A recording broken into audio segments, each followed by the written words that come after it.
పరిశుద్ధ భూమి.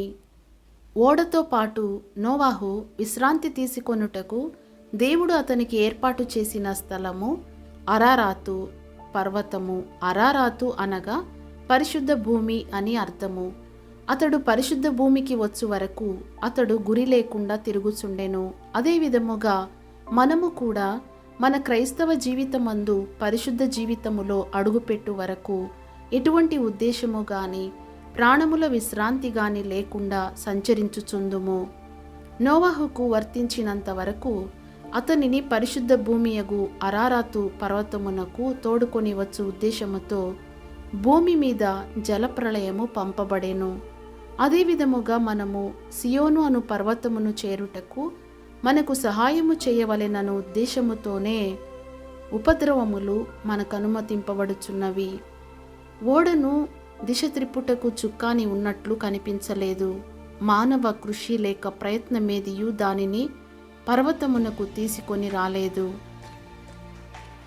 నోవాహు ఓడలో నిలిచి ఉండిన విధముగా మనము కూడా దేవునిలో నిలిచి ఉండినట్లయితే మనము పరిశుద్ధ జీవితము చేసి పరిశుద్ధ పర్వతము చేరుటకు మనకు సహాయము చేయున్నది కేవలము దేవుని కృపయే గాని మన యొక్క గొప్పతనమో మన సామర్థ్యమో కానే కాదు. పరిశుద్ధ భూమి చేరిన తరువాత నోవాహు సర్వలోకమునకు ఏలికగా చేయబడెను. మోషే మరియు యెహోషువ గొప్ప నాయకులుగా మార్చబడక ముందే, వారు గొప్ప కార్యములు చేయకముందే దేవుడు వారిరువురిని పరిశుద్ధ భూమికి తీసుకొని వచ్చిరి.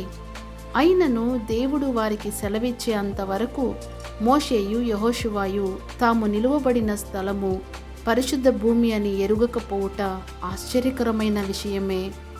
నేడు ఆత్మీయ లోకములో నాయకులని పిలువబడు అనేకులు తాము ఒక పరిశుద్ధ జీవితము చేయుచున్నారని తలంచుచున్నారు. అయ్యో, ఎంత దయనీయమైనది! వారి జీవితము వారిని గూర్చి అలాగూ సాక్ష్యమిచ్చుటలేదు గదా. ఓడ పరిశుద్ధ భూమి మీద నిలిచినప్పుడు కొండ శిఖరములు కనబడెను. ఆదికాండం 8:5. పర్వత శిఖరములు కనబడుట అనగా మనము దేవుని యొక్క పరిశుద్ధతలో విశ్రాంతి పొందుటను నేర్చుకొనినప్పుడు మనకు లభించగల మిక్కిలి ఉన్నతమైన ఆత్మీయ ప్రత్యక్షతలు మరియు అనుభవములు మొదలగు వాటి యొక్క లోతుపాతులు కనుగొనుటను చూపుచున్నది. తీర్పు తీర్చు నీళ్లు క్రిందికి వచ్చినప్పుడు నోవాహు పైకి వెళ్ళెను. అటు తర్వాత అతడు భూమి అంతటిపైన రాజ్యాధిపత్యము చేయుటకై క్రిందికి దిగి వచ్చెను. అదే విధముగా తీర్పు తీర్చబడినప్పుడు పరిశుద్ధులు మధ్యాకాశమునకు పైకి ఎక్కిపోవుదురు.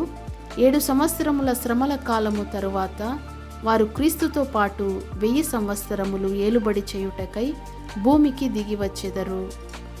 పరిశుద్ధులు తీర్పును తప్పించుకొని తనతో పాటు ఈ లోకమును ఏలుబడి చేయుటకై వారు తన యందు నిలుచుటకును పరిశుద్ధ భూమిని చేరుటకును దేవుడు వారిని పిలుచుచున్నాడు.